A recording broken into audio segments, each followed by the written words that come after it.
If you have ever struggled with the suffocating weight of depression or the constant background noise of anxiety, you have likely been introduced to a medication called sertraline, famously known as Zoloft. It belongs to a class of drugs called SSRIs, and for decades, the explanation was simple. It keeps more serotonin in your brain to make you happier.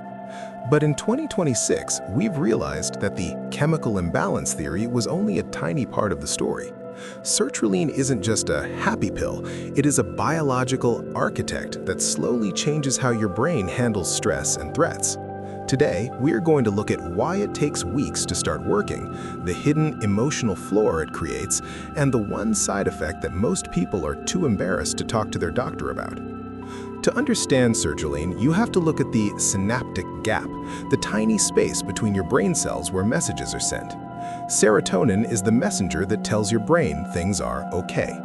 When you take an SSRI, it blocks the recycling bin that usually sucks up serotonin, leaving more of it to float around in the gap.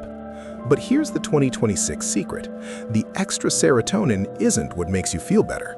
If it were, you would feel great within an hour of taking the first pill. Instead, it takes 4 to 6 weeks. Why? Because the brain has to use that serotonin signal to grow new connections in a part of the brain called the hippocampus.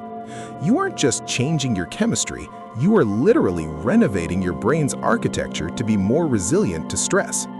However, this renovation comes with a transition period that can be incredibly difficult.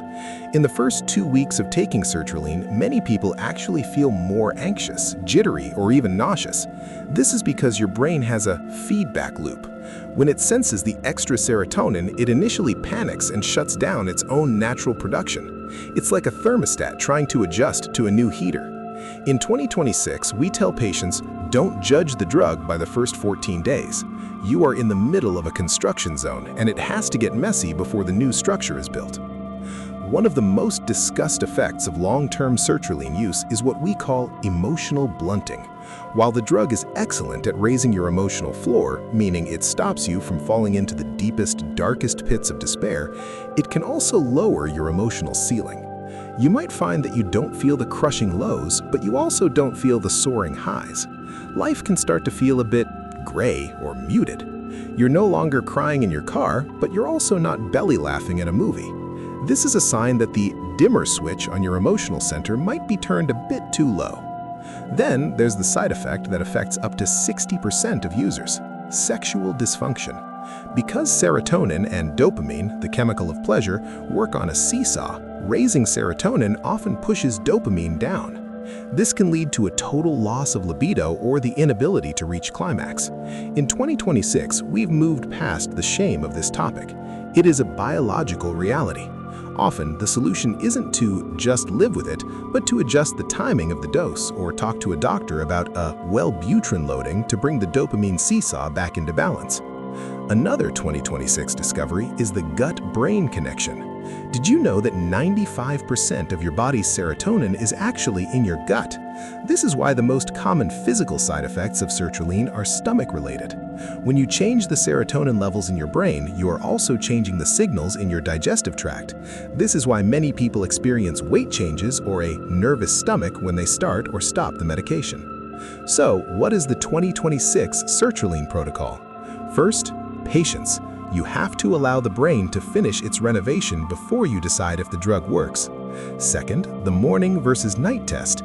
If sertraline makes you drowsy, take it at night. If it gives you SSRIs insomnia, take it the moment you wake up. Third, never stop this medication suddenly. SSRI discontinuation syndrome can feel like a violent flu accompanied by brain zaps, strange electrical sensations in the head. You must taper slowly to let your brain's architecture stabilize. Sertraline is a powerful tool that has saved countless lives by providing the stability needed to face the world. But it's a journey, not a quick fix. By understanding the renovation process and being honest about the emotional and physical trade-offs, you can use this medication to build a stronger, more resilient version of yourself. Stay informed, stay healthy, and I'll see you in the next one.